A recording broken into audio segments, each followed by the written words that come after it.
እኔ ለጉራ አይደለም፣ መጽሐፍ ቅዱስ ነው።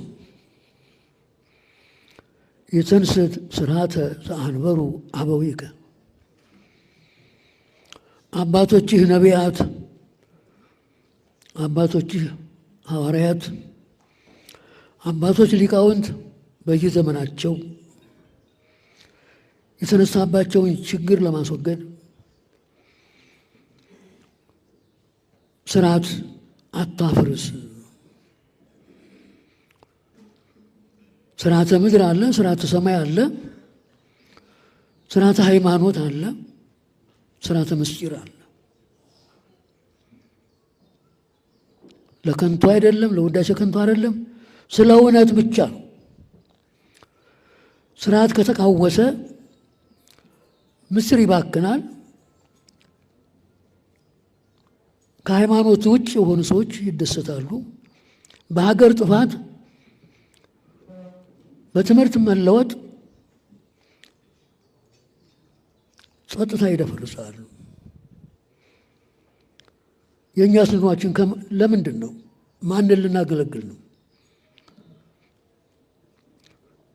አጀንዳውን ስሰማው እያለው ግሩም ግሩም የሆኑ ቃላት አሉ፣ አወዛጋቢም አሉ።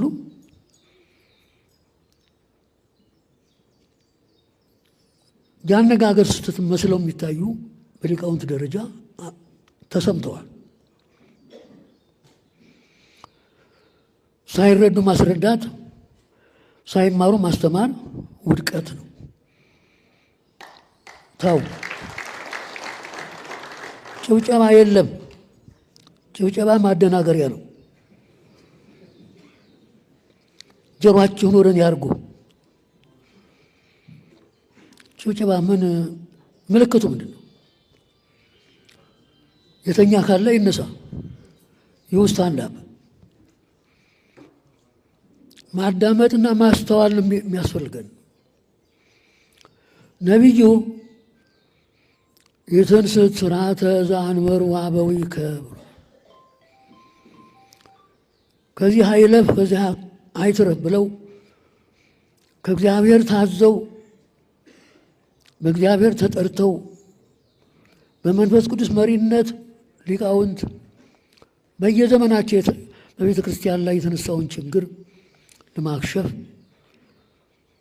አንገታቸውን ለተሳለ ሰይፍ እየሰጡ ደማቸውን እያፈሰሱ እስር ቤት ጨለማ ቤት ገብተው የተሰቃዩበትን አጀንዳ ነው የያዝነው።